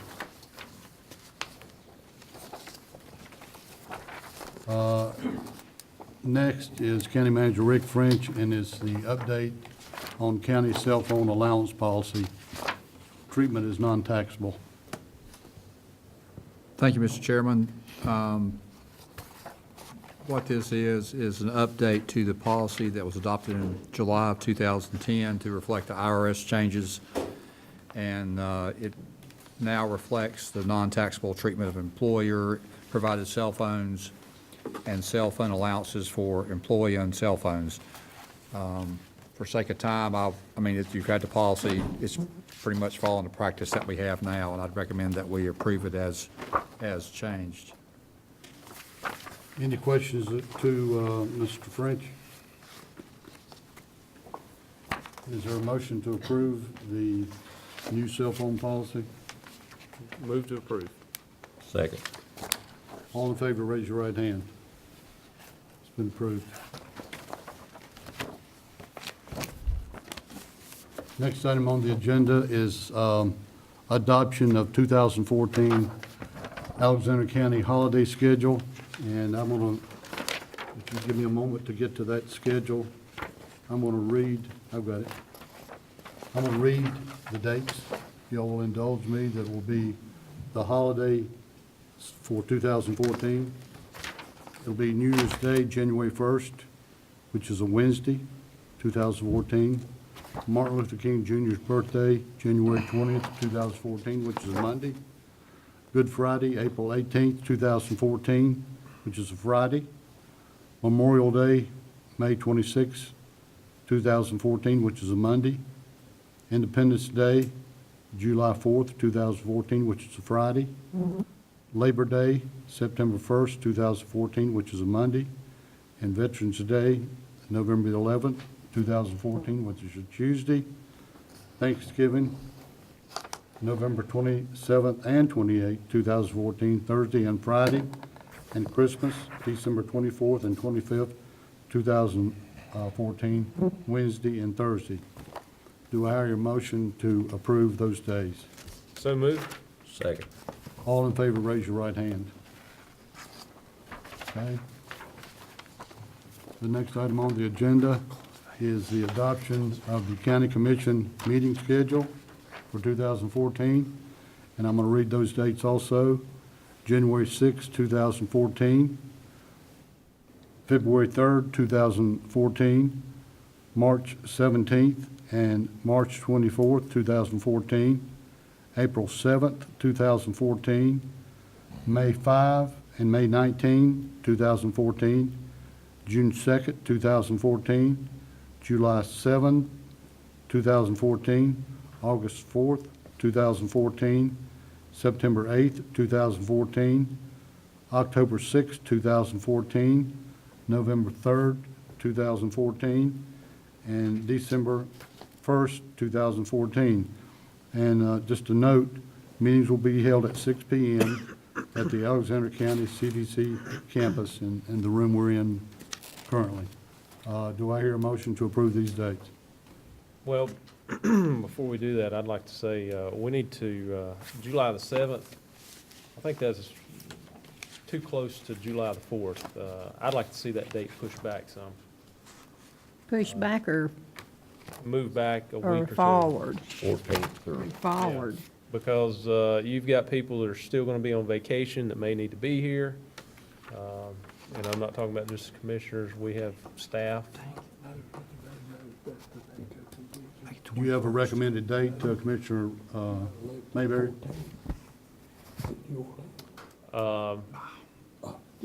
Following Monday would be the 14th. Commissioner Yoder, did, No, I was just saying that the NACO convention will be July the 11th through the 14th. I mean, some of us will be attending that, so the 14th is probably not a good date. would you recommend the 21st? 21st would be fine. what about moving it back a week to the last Monday in June? That would probably be the best thing to do because we'll be, people won't be going on vacation maybe then. What is that date? That's better. You don't meet in July. I don't have my 2014 calendar with me. Be somewhere around the 30th, I guess, wouldn't it? Ms. French, you have a 2014 calendar No with meeting you? in July. No, but if you're talking about June 23rd, that would actually be better. Okay, And we wouldn't meet, and we'd have no July scheduled meeting unless we need to have one. okay. So I'm going to strike July 7th at the recommendation of Commissioner Mayberry and add June 23rd Okay. as the second meeting in June.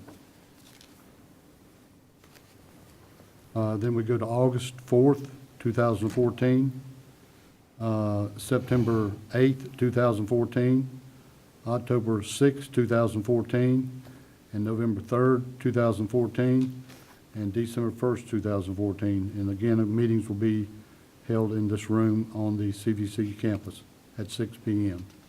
Do I hear a motion to approve Move to approve with the change? with the change. Do I hear a second to the motion? Anybody? Second. Okay. All in favor, raise your right hand. So the only change we have is we will have no meeting in July unless we have a meeting that comes up, and we will have two meetings in June, June 2nd and June 23rd.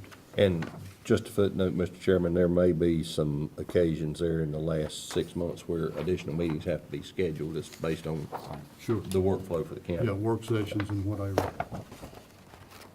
Okay. The next item on the agenda is the sales tax report, is County Manager Rick French. Thank you, Mr. Chairman. Enclosed in your packet, you have sales tax report for 2013, 2014. We have 2 months to report so far. We've collected $582,563 for 2 months. We're running just a little bit behind in our current year, which we should be about 16.6, and we're 16.1% of our $3.6 million budget for sales taxes. If you compare us, if you look at those numbers compared to last year sales taxes for 2 months was $601,991, so it's $19,427 less, or 3.2% less. So we're running 3.2% less sales taxes than last year. If you throw in the hold harmless set aside for school construction or debt service, that adds another $50,000 to it. So we're so far starting out in the wrong direction, but hopefully those numbers will pick up in the next few months. But remember that those data runs 2 months old, so, but that's the information for 2 months sales taxes for our budget. Question, Rick, the last report we had, we were running about 44,000 behind, were we not? So it has improved a little bit in the Just last. a little, yes, sir. I mean, we're still behind, but it's not as bad as it was a month ago. Yes, that's correct. Yes, sir.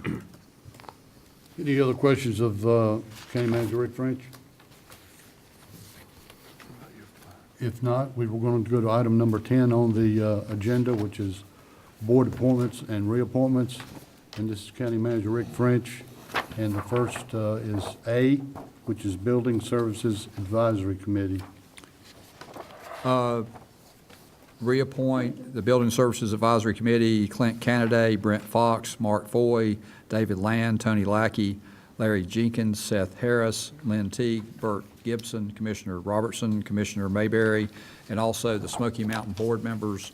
That board has been reorganized or reconstituted, as the statute says, and that information for those appointments is attached. All the counties, there's now 23 counties with Smoky Mountain Center, and so the number of commissioner representatives has been reduced at this time until it's reconstituted again, which will have to happen by next year. So I recommend those. Okay. We need to make a motion to approve those? Yes, sir. Yes, sir. Okay. Do we have a motion to approve the Building Services Advisory Committee first? Move to approve. Do we have a second? Second. All in favor, raise your right hand. And the item B, which is approving the Smoky Mountain Board members which have been reconstituted. Do I hear a motion to approve those members? Move to approve. Do I hear a second? Second. I'd like to make a comment, Mr. Chairman. Sure. Rick and I have talked about this. The state, if you go back 10 years ago, was talking about reducing the number of mental health districts from, their goal then was 7. I think now they're down to 4, and at the time, we had 30-some, and the state has reduced the number, and because of the reduction, counties, with the reduction, they also had requirements for certain representatives from professional services on the board. So with a maximum number of board members and the required board makeup, it's got to the point where counties have very little control as far as what's going on. And I made a comment before that if the state wanted to take it over, the state needed to take it over, and it appears that's what they're doing pretty much. But this makeup that is in our packet is basically the way the statutes say the board has to be created, so.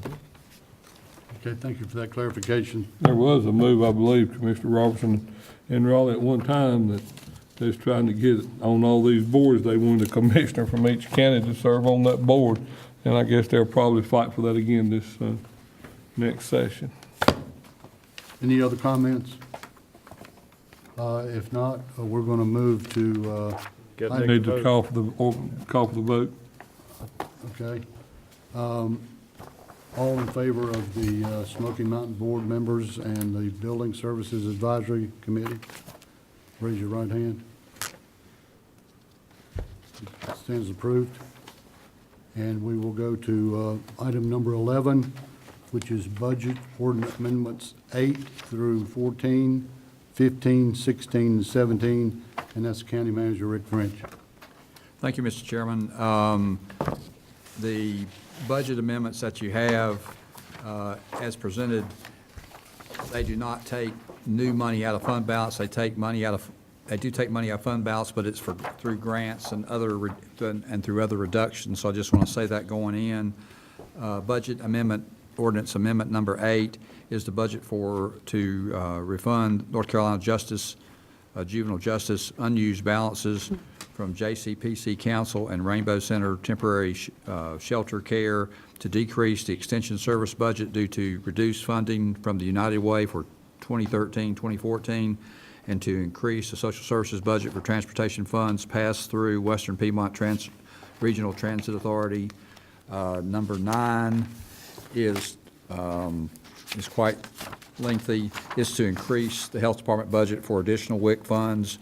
Also to make adjustments for set up separate budget line items within the health department budget for the care coordination for children Medicaid program that was originally budgeted as part of the child health budget, to set up separate budget line items within the Health Department budget for pregnancy care management Medicaid program that was originally budgeted as part of the maternal health budget, to increase the Health Department budget for additional healthy community funds, to increase the Health Department budget for community transformation grant funds and Project Lazarus funds, and to increase the Health Department budget for vaccination clinics for industrial groups in Alexander County. Budget Amendment 10 is to budget for school system use of lottery funds for fiscal year 2012 for the Sugarloaf Elementary School project. The total lottery funds approved for the budget for the project were $1,129,000, and that's from 2 different fiscal years. Budget Amendment number 11 is to budget for NCDOT reimbursement received for the Ben Eller Lane waterline relocation. The project began in 2013 and was completed in 2014 fiscal years. Budget Amendment number 12 is to amend the Bethlehem Water Fund and County Water and Sewer Fund. The estimated revenues, this is for the, it's the budget for the payment of the loan fee for the Diener and Drinking Water State Revolving Loan Fund, which we're getting ready to get into. This loan is for water improvements in the areas of Bethlehem and Ellendale. The loan fee is being paid with local funds from the Bethlehem Water Fund and the County Water and Sewer Fund. Number 13 is to amend the multi-year grants fund budget for closeout of the JAG program grant and to transfer the remaining cash balance of local funds from the multi-year grants fund back to the general fund. Budget Amendment number 14 is to amend the county capital projects fund budget. It's closing out the Parks and Recreation improvements from prior years and transfer residual cash balance back to the general fund to close out the project for the county buildings, major repairs, and to close out the project fund for information technology projects, since this type of expenditure must be accounted for in the general fund. Budget Amendment 15 that you've been handed out tonight, and it's quite lengthy, is to transfer funds between departments for allocation of annual insurance premiums for property and liability and workers' compensation. Number 16 is to transfer funds between departments for allocation of annual, the same thing, but that's in the solid waste fund. And number 17 is for the county water and sewer fund to transfer funds for allocation of annual insurance premiums for property and liability workers' compensation. And I'll be glad to try to answer any questions, Mr. Chairman, of all those amendments. Can you recite them by memory? Sure. No. Does any commissioner have any questions they'd like to ask about the budget ordinance amendments 8 through 17? If not, do I hear a motion to approve? So move. Do I hear a second? I second it. All in favor, raise your right hand. They're approved. Next on the agenda is other business, county manager's report. County Manager Rick French. Thank you, Mr. Chairman. First item I want to talk about just a minute is the Christmas parade. A reminder, the Christmas parade is also on December the 7th in downtown Taylorsville. It starts at 3 p.m. and we have a video we want to bring at this time. I also want to ask how they got Lenny to put that Santa hat on, but I won't say anything about that at this time. Hit it, Chad. It's that time of year. My favorite time is the Christmas parade. It's time for you to make your plans. If you're wanting a float or to be in the parade, it's time to get on the schedule. We have a big surprise this year. The parade's going to turn around and go a different direction. I guess one of my favorite things is to see all the church groups and the fire trucks. Roger, what's your favorite? Oh, my favorite is the old cars, as you well know, and also the Shriners Band. Lenny, how about you? What's your favorite? I like the bands, the marching bands, and I think this year they're going to have a few more. We had 2 last year, but I think there's going to be 3 or 4 in there this year. And then the Dixie Mud Foggers that they kind of roll up on each other. Those are pretty neat. I enjoy those. You haven't got your entry in the parade yet, come by the Cooperative Extension Office. We're taking entries and we'll up to 2 or 3 days before the parade. We're located behind the First Baptist Church and right beside the Health Department. It's, like I say, the NC Cooperative Extension Office. Our phone number is 632-4451, or you can find all of the forms online at alexandercountync.gov.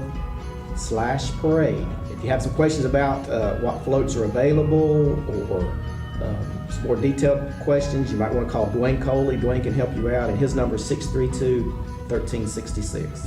All right, don't forget now, December the 7th at 3 o'clock, the Alexander County Christmas Parade this year. And it, as Lisa said, it's going to be going in the opposite direction this year. That's going to be something to see right there. But we do invite you, if you can't make it to the parade, to listen to us on B86. We'll be broadcasting again this year. And they'll also be on the government channel. Merry Christmas! Also, like to remind everyone that on November 30th, the Rotary Club will sponsor the Reindeer Romp. It's an 8K run and fun run in Taylorsville. It's going to be held on November 30th, 2013. If you have questions, please contact Ben Zachary, and his telephone number is 632-2103. That's Ben Zachary, 632-2103 for the Rotary Reindeer Romp, and that's been a very popular run the last few years, so hoping everyone will turn out for that. Couple more items to mention tonight. One, the bid opening for the Bethlehem Ellendale Water System Improvement Project is this Thursday, November 21st. The project generally consists of upgrades to the existing Bethlehem Water Booster Pump Station, the addition of a new 600,000-gallon finished water ground storage tank at the existing Ellendale tank site, and water mains will connect to existing dead-end lines to create a new expanded Ellendale service area. This will extend from Devil Track Road, Blankenship Road, Teague Town Road, and Bowman Cutover Road. The total estimate for the project is $2.5 million, and the project will take about 1 year to complete. Also like to mention that talk with our sheriff this afternoon. The latest numbers, the numbers as of today, we're currently housing 106 inmates as of November 28th. That's 89 males, 17 females. 19 of those males are from Caldwell County, so that's the latest numbers there. Our next regular county commissioner meeting is December 9th, not December 2nd, but December 9th. Before you consider the consent agenda tonight, I just want to point out a couple things. You have a lengthy consent agenda tonight. Earlier tonight, we held a public hearing for Dusty Ridge Park, an addendum to the plan. That's included as item I. We have the Smith-Rogers agreement, as the chairman stated earlier, is item J. There is a resolution urging the North Carolina Department of Health and Human Services to change the way the LME MCO boards are appointed. That was something that Commissioner Yoder and Commissioner Robertson mentioned earlier. There's also the detention agreement between Alexander County Sheriff and the Caldwell County Sheriff. That's also included. That's what we've talked about recently at our recent meetings. And there's some other items, but I just want to highlight those items. If I could have Mr. French, Chad, go back to the Christmas parade slide. The parade starts at 3 o'clock. Yes, sir. What time do people or entities that are going to be in the parade need to go to their assigned spot? They'll be after 12. They'll be contacted by Mr. Coley about that. Okay, okay. Does any commissioner have any questions on the consent agenda of Mr. French? It's that time. Move to approve the consent agenda. Do I hear a second? Second. All in favor, raise your right hand. Consider it approved. The next item on the agenda is adjournment into closed session. Do I hear a motion to move into closed session? This is North Carolina General Statute 143-318.11, parentheses A, parentheses 1, comma 2, comma 4, comma 5, and 6, to prevent disclosure of confidential information, degrees, prizes, or awards, economic development, contractual, and personnel. Do I hear a motion to go into closed session? So move. Second. All in favor, raise your right hand. We are adjourned into closed session.